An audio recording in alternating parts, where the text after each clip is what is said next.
Hi and welcome back. Today I'm going to start working on the individual parts that I need to assemble this Nuremberg box.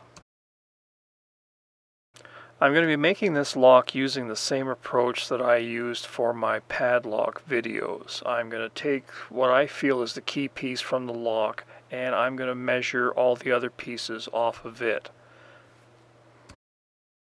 So I'm starting with the part that I'm going to be calling the push rod. It's that convoluted shape that wraps around the keyhole. It's connected to every part of the lock, so it's essential that anything that I add to the lock is correctly connected to this push rod and works properly.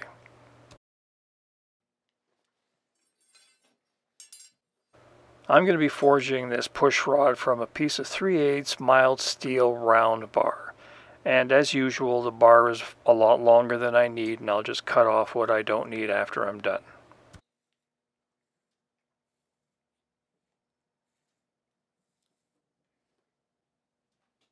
So this is basically the shape that I'm going after, and as you can see, it's nothing but a bunch of square corners. So I'm going to start a safe distance from the end of the bar, and I'm going to forge the material that I need for these two square corners first. This isn't a complicated piece to forge, but I do need to keep track of all the square corners because the material is going to get forged out before any of the bending starts. So if I have something going in the wrong direction, it's going to be very hard to correct later on. To forge the square corners, I'm not going to be upsetting the material the way I normally do. I'm going to be forging this bar out thinner, and I'm going to leave the material behind that I need to forge the square corners. So the bar is going to start looking something like this. And each one of those peaks represents a location of a square corner.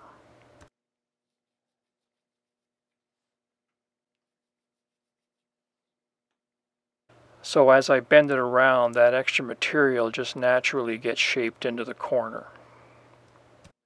It works really well on larger pieces, but I've never done it on anything this small. So we'll see how it goes.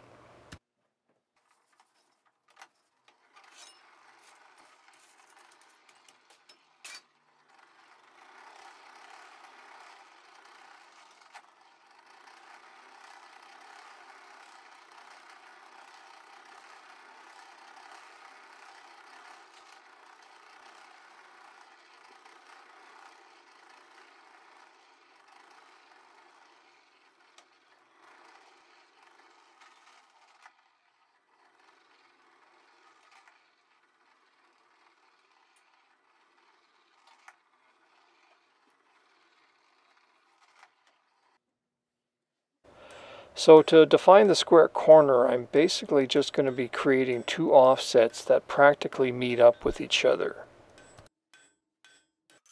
Here I'm completing the offset for one side of the square corner. In the next heat I'll go over to the other side of the anvil and I'll forge the offset for the other side of the square corner. And the peak that's left in the middle will eventually become the 90-degree outside corner of that bend.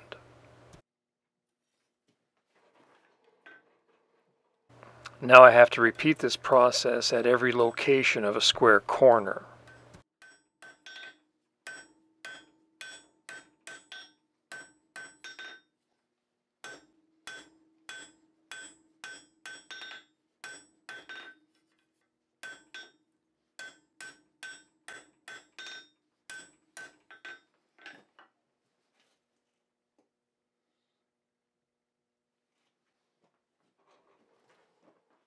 This outside corner needs to bend in the opposite direction of the two that I just forged, so I need to place the offsets on the opposite side of the bar.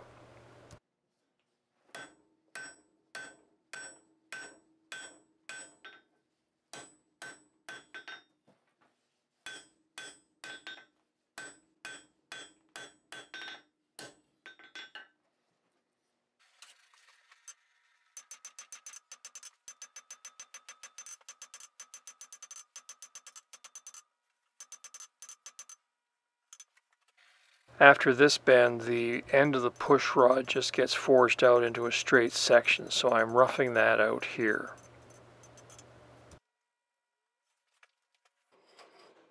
At this stage I have 1/2 of the push rod roughed out, so I'm going to go back to the center and start working in the other direction and rough out the other end of the push rod.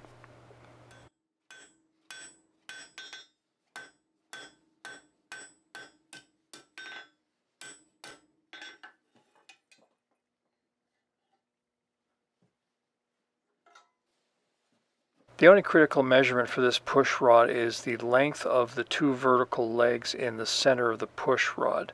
To look right, they should be roughly the same length. So I'm using a pair of dividers to measure how far over I went on the left-hand side so I can duplicate that on the right-hand side.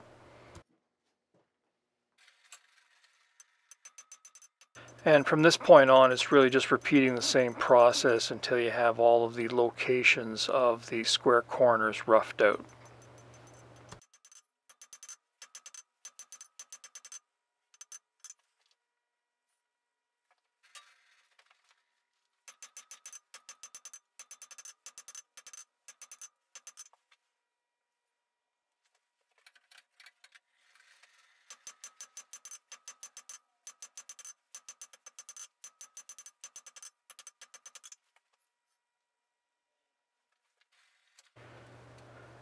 Here I have all the square corners roughed out, so I'm forging out the flat bar at the other end of the push rod.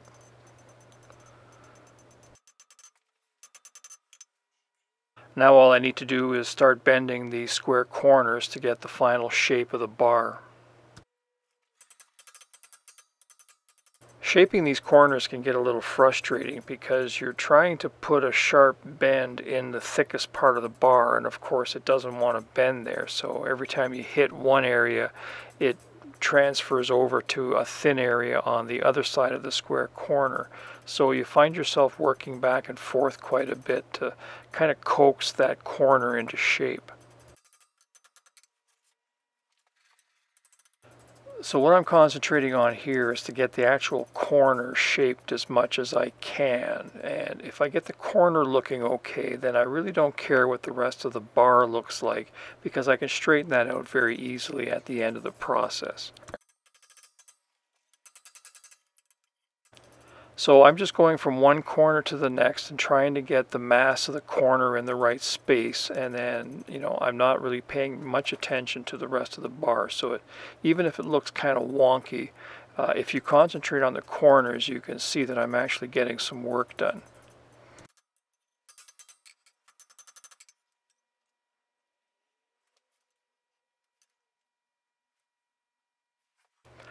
The final shaping is done at the vise. I'm using the jaws to lock in one side of the square corner, and then I'm hammer refining the other side to get the shape that I'm looking for.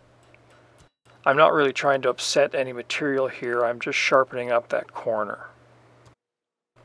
From here I'll just systematically work my way around each corner and hammer refine it as much as I can. Once that's done, I'm ready to go back to the anvil and start straightening out all of the flat bars between the corners. You should start seeing everything fall into place fairly quickly at this point. And then once again, I'm just systematically working my way around the piece and straightening out everything as much as I can.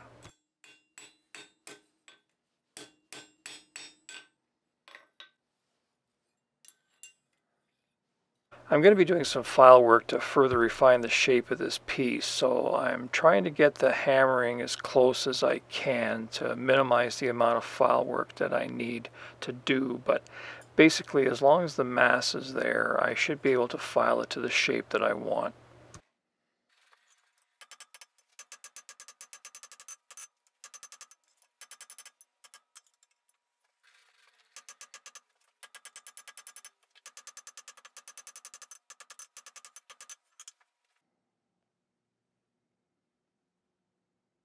So this is where I'm going to leave it for today. I'm going to do a little bit of testing to make sure that the size is going to be all right.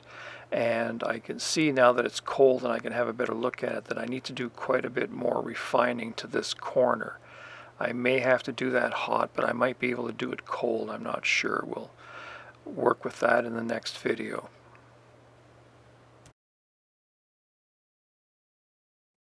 Hi, I'm Dennis, and thanks for watching.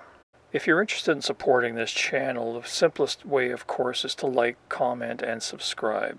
If you have questions and you want to contact me directly, you can do so by emailing me at either one of the addresses that I have listed here. It may take me a couple of days, but I will get back to you. Thank you, and we'll see you next time.